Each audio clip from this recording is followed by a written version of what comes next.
Magandang araw mga ka-Wonder. Welcome sa ating YouTube channel, Wonder Vlogcaster po. Magandang tanghali. Maganda-ganda yung ating pong nasasagap ng mga balita sa mainstream at social media mga ka-Wonder. Meron din tayong hindi nagugustuhan, pero yung hindi natin nagugustuhan mga ka-Wonder ay may pag-asa pa. So unahin natin tong impeachment process na ginaganap para kay PBBM. Although hindi pa final, pero naaamoy na natin base sa sagot ng mga kongresista, mga ka-Wonder, na kahit na against yung iba na may tuturing natin at we expect them to say otherwise, pero hindi. Gaya nitong si Arice, sabi niya nga, kasi ang pinagbabasihan ay yung sufficient inform, yung kaso ni PBBM, sabi, oo, but it has to be sufficient in substance as well. But based on their statement, stipulated na sinabi nila dito, sa kanila pong, of course, sinulat at sinabi na wala pong substance. It is devoid of substance, mga ka-Wonder. At yan po ang malakas na basihan. Therefore, pagka yan ay napag-agrihan, if I'm not mistaken, na 1/3 dyan, yan po ay mababasura yung kaso ni PBBM. At base rito sa testimonya, came straight from their mouth, ito po ay walang substance. Si Arice, alam natin na medyo hindi yan nakaside sa Pangulo. I'm not sure, pero based on how he speaks. And then sabi nitong panoorin natin isa lang. Itong impeachment complaint laban kay PBBM na ang basihan ay yung pag-aaresto kay dating Pangulong Duterte na ito'y pinaniniwalaang kidnap. Itong sabi ni Attorney Ridon. Stated, Madam Chair, that the arrest of the former president is in pursuance of a treaty obligation between the Republic of the Philippines and Interpol.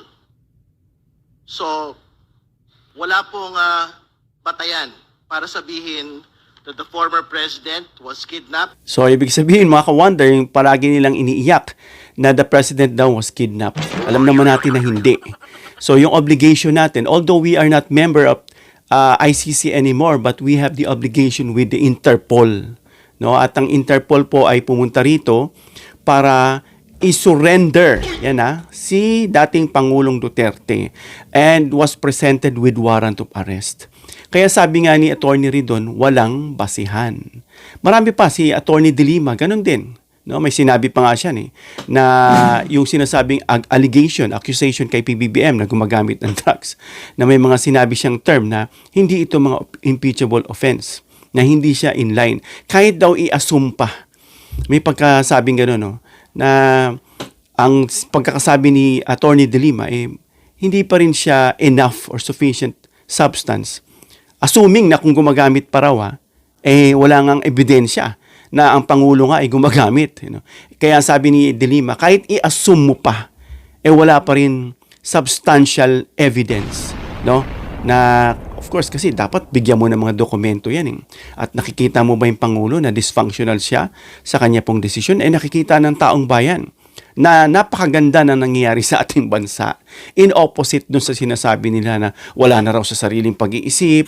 Alam mo yun kapag sisiraan mo yung tao, of course kahit na maganda ang nakikita mo, sasabi mong pangit. Alam mo yung isang mansanas na hitik ng bunga, bakit siya binabato? Hindi dahil sa hindi siya namumunga. Binabato siya dahil gusto nilang kumuha ng bunga nung mansanas. Sino pa? Sabi ni, sino pa? Lalo na yung sinabi ni Abante na talagang very straight, Sabi niya, wala ako nakikitang substance dito sa kaso na ito. Dapat ibasura na ito maaga pa. Kaya medyo natawa lang si Attorney Luis na medyo maging cordial lang daw sa kanyang pananalita. Sabi ni Abante na iinis na raw siya. Kasi nga, bawat tapon, kagat. Ito nga lang ebidensya na usapan na pinagbintangan si Attorney Claire Castro na boses niya raw yan.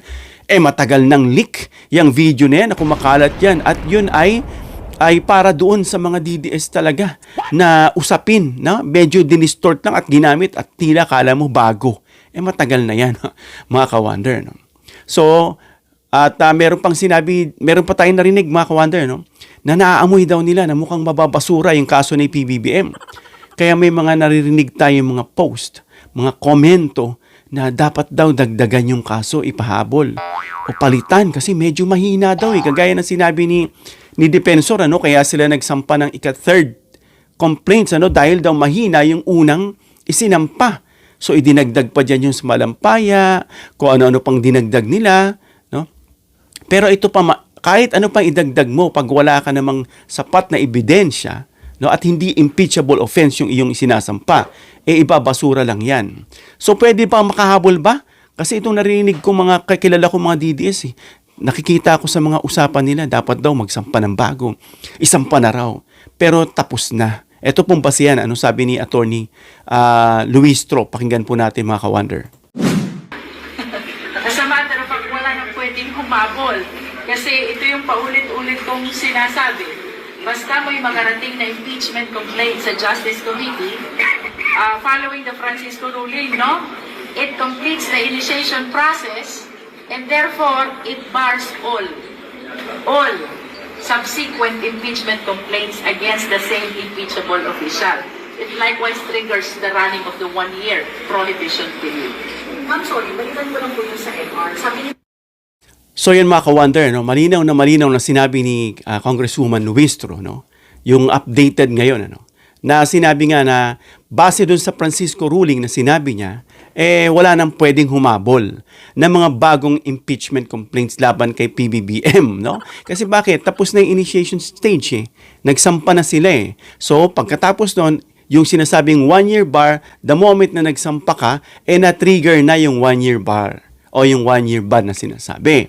So bakit sabi ni Congresswoman base sa Francisco, ito kasi yung Francisco versus House of Representative 2003, ito pa yung panahon pa ni ni Justice Davide, Meron akong friend na nakasama ko siya, kaibigan ko siya, napupunta ako diyan dahil kaibigan niya si Chief Justice, So, ito nga, ano ba sabi ng korte? Once an impeachment complaint is filed and referred to the House Committee on Justice, the impeachment process is already initiated. So, wala nang pwedeng magsampa ng bago. Dahil bakit? Hindi kailangan na ma-approve yung mga yan, At dapat ma-declare yan sufficient in substance. Muna, yung isang kaso, na sinasabi nila kay PBBM. At basta na-file na-refer na, initiated na yun mga ka-wonder.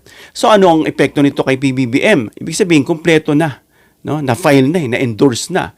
Napag-usapan na nga at nasabi na nga sa Committee on Justice na ito'y parang walang substance. So naaamoy nila.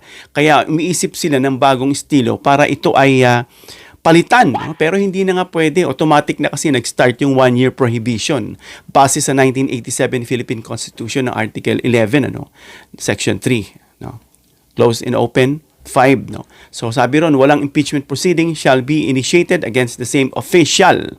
Isang beses lang sa isang official, more than once within a period of 1 year. Dahil initiated na mga ka-wonder, kahit ma-dismiss yan, kahit ma-junk yung kaso o ma-table, ma-freeze, hindi na pwedeng magsimula ulit ng bagong impeachment kay PBBM. Although kahit na sinasabi natin hindi pa tapos, hindi pa final, pero sa nakikita natin mga ka-wonder, ito ay ibabasura lang, mga ka-wonder. Wala na siyang pag-asa, hindi talaga impeachable yung mga final nila kay PBBM. At ito naman kay Sara Duterte na medyo nababatrip yung iba.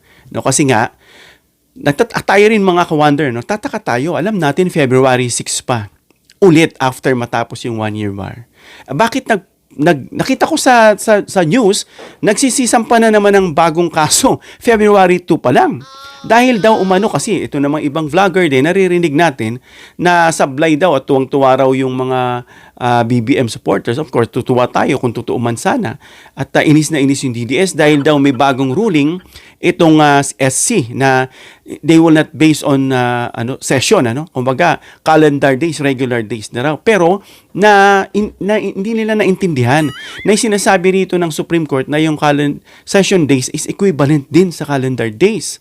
So, ang pagkakasabi ron, ang pagkaka-stipulate, na ito ay talagang February 6 pa magtatapos. Therefore, yung sinampang kaso laban kay Sara Duterte, nitong mga, of course, mga grupong pribado, militante, at kung sino-sino pang grupong organization dyan, ito po'y binasura. No? Pero ang tanong, sabi ng iba, yay, tapos na, hindi na makakasuhan si Sara. Hindi. Bakit? Pwede pa. Kasi nga, hindi pa pumapasok sa February 6. Kumbaga, nabasura lang yun. No? Sabi, pwede pang magsampa sa February 6, 2026 pagkatapos itong palpak na isinampa ng February 2. No? Kasi bakit sabi nila, mali yung pagsampa, gaya ng sinabi natin. Ano? Kasi may bagong ruling nga yung Supreme Court, nagsampa sila dahil hindi pa nga tapos. No? At konting araw na lang, sana nagtiis-tiis muna sila.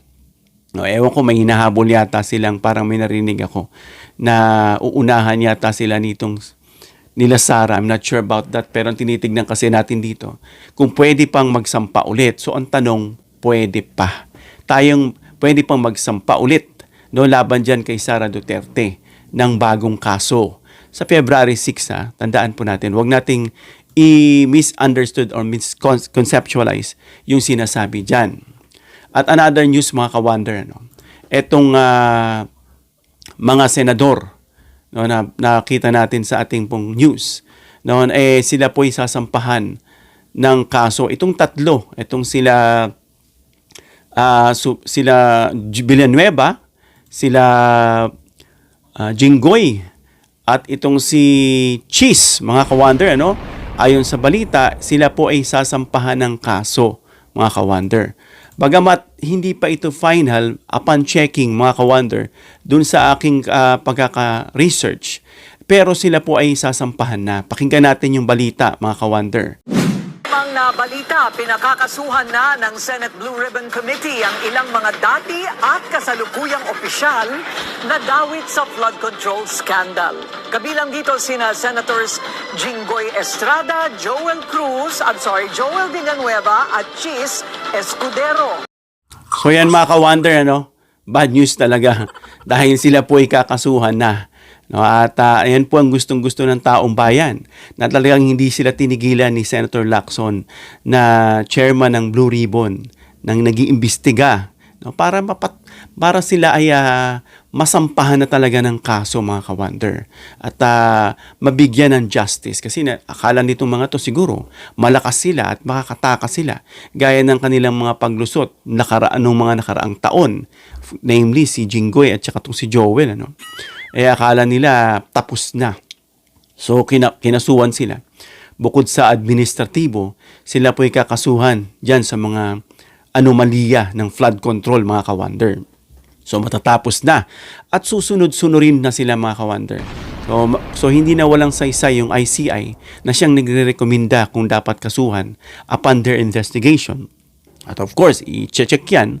Although may ibang senador dyan na binawi yung pirma nila kasi nangangailangan pa raw ng further investigation, ng pag-aaral dito. Pero sabi rito, kapapasok lang na balita, sila po ay pinasasampahan na ng kaso. Susunod-sunod na yan, mga ka-wonder. Dahil kapag yan, iiyak yan at pipiyok yan. Hanggang sa maituro na tayo ng gusto doon sa mastermind. Alam naman natin na iniisip ng buong halos ng tao, lahat ng antay dyan sa mga Duterte ay iisa lang ang tinutukoy nila na ang mastermind daw umano ay itong si Digong. Well, lalabas at lalabas yan. At doon sa mga DDS dyan na pasimpleng nandito sa ating channel na sinasabing DDS daw tayo, ito explain ko lang sa inyo. Medyo kung ikaw man ay BBM supporter na kagaya natin, dapat matalino ka. Kasi nakikita natin, yan DDS yan. Hindi po. Kami po ay malaking organization na kung sino man ang tumayong presidente at namuno, siyang aming nirerespeto. Iba po yung pagsuporta kung sino yung nakatayo at iba pa yung DDS. Pag sinabi nating DDS, that is die-hard Duterte supporters. At hindi po tayo die-hard. In fact, my family is a loyalist. Maliit pa lang po ako. My father kasi is a graduate of law. Nagtapos siya ng law. At hinahangaan niya ang ating Pangulong Ferdinand Marcos Sr. Pinupuri niya yan kung gaano kagaling. Kaya naka-instill po sa isipan natin yan. Especially my mother, way back, na pinibidan niya si Imelda Marcos, visiting one country to another, na talagang nirespeto even yung kanyang mga product, yung mga signature niya, no? Talagang tinatangkilik, sabi nga ng ibang mga Hollywood star nung panahon na yun. I have one of the shoes that mga collection ni Imelda Marcos, na talagang malaki ang impact, impluwensya ng mga Marcoses kahit sa ibang bansa noon. Kaya you have to be proud sana. No? Kaso maraming inggit, maraming gustong pumwesto, ganid sa kapangyarihan, kaya inaagaw at talagang sinisira. Same thing sa nangyayari kay PBBM ngayon. Napakaganda ng ginagawa ng Pangulo. Ito lang pag-discover sa Malampaya. Ano-ano pa? Yung mga ginagawa niyang pagbayad sa utang, yung pag-build ng mga infrastructure, pag-aayos ng mga dating mga legacy historic museum, mga structure, no? Mga edifice dyan, kanya pong binubuhay, yung tulay, yung mga nire-rehabilitate niya, yung mga libreng pa-ospital, yung mga sa PhilHealth, at kung ano pa, binigay niya, pinawalan niyang utang yung mga magsasaka, at napakarami pang hindi na natin mabigkas, mauubos ang oras natin, na siyang pinasisinungalingan ng fake news ng mga DDS dahil gusto nila iupo yung kanilang poon. No? Nasabi nga natin, wala naman talagang karapatan, with due respect, no? Na sa ating Vice President na nakikita natin, based on comparative with BBM at saka sa kanya, ang layo. No? Hindi po pwede talaga maging presidente si Sara Duterte. Hindi po talaga siya pwede. Parang nangyari niyan kay Cory because of the vengeance lang. Siya po ay binoto dahil sa naging hype yung panahon noon, no? Na talagang namatay si Ninoy at talagang pinaglaban at yun po yung naging usapin. Sinira ang Marcos na crony, itong mga sa corruption at diktador, kung ano-ano pong na-instill sa isipan ng tao. Nasira, kaya na-hype.